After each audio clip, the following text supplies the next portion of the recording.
Thank you, Jeff, for your thought-provoking address.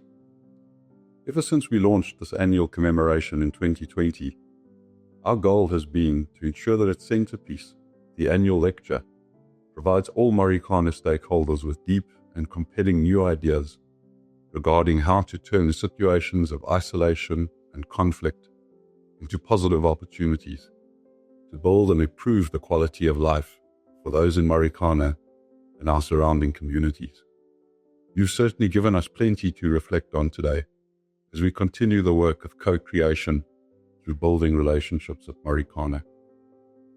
I would also like to thank Archbishop Makgoba. As always, your ongoing guidance and wisdom continue to shape our journey. It's an honor this year to welcome Judge Ian Farlam, who chaired the Marikana Commission of Inquiry, and thank you too for your reflections today. Thank you as well to all those who made themselves available to contribute to the reflections video we viewed earlier. Hearing your individual truths was deeply moving, and should you like to share it with others who are not here today, it is available on the Sibanye-Stillwater website. And thank you, Neil, for your leadership over the past 6 years since Sibanye-Stillwater took over the responsibility for addressing the Marikana legacy. More than 6 years, in fact. It's probably not widely known that even before the acquisition of London was finalized, Neil took the time to meet with the widows. He listened. And it was through their openness and willingness to engage that he saw a path forward, not just for a corporate transaction, but for healing. This took real moral courage and a vision to take on Marikana.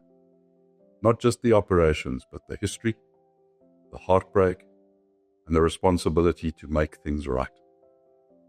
Since then, together with the participation of all our stakeholders, we have seen, I believe, some real progress towards building a community that stands tall. When Neil leaves his position at Sibanye-Stillwater later this year, he leaves behind a profound Marikana legacy, and I commit to taking up that responsibility with the deepest of respect. Over the last couple of months, I've done a great deal of thinking about the way forward.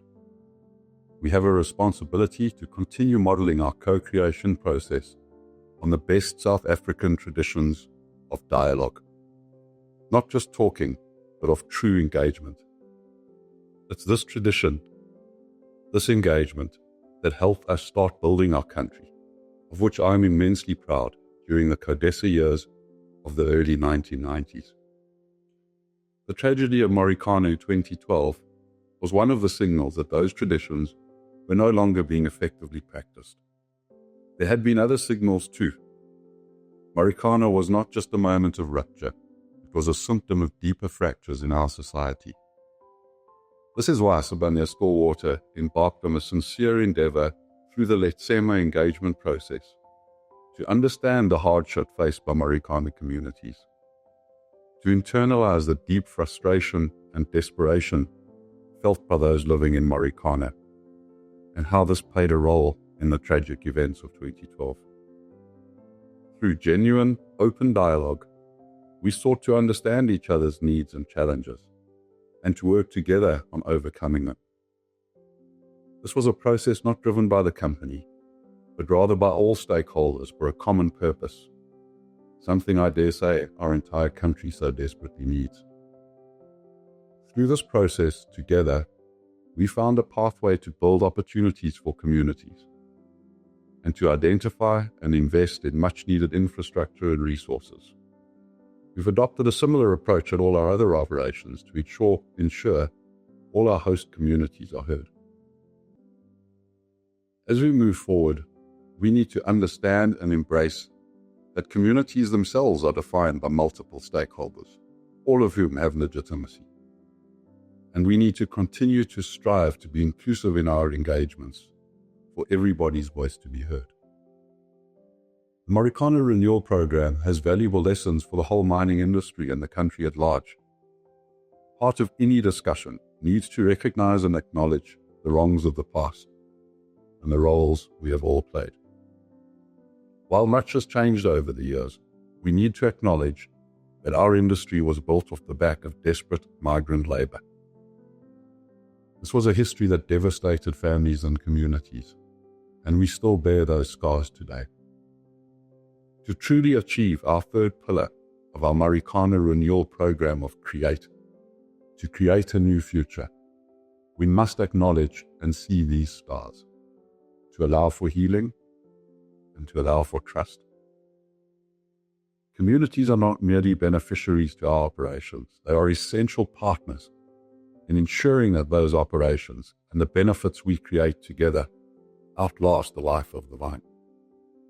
It's no longer sufficient that as a mining company we simply focus on optimally extracting resources. Today, as a modern mining company, our work is about producing minerals in a way that creates value for all stakeholders without repeating those harms of the past. This is an ethos we adopted as a company since our beginnings in 2013, and we are committed to continuously improve and deliver on this vision. Responsibly conducted mining has got a unique potential to introduce economic activity into otherwise remote areas. It can truly become an anchor of local development and a springboard for shared prosperity.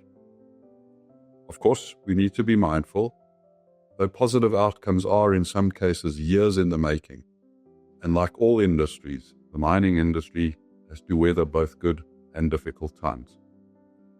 But mining is a long-term capital-intensive industry, and we can leverage these factors to create sustainable local upliftment, while recognizing that it is complex and time-consuming, but can yield real, tangible results.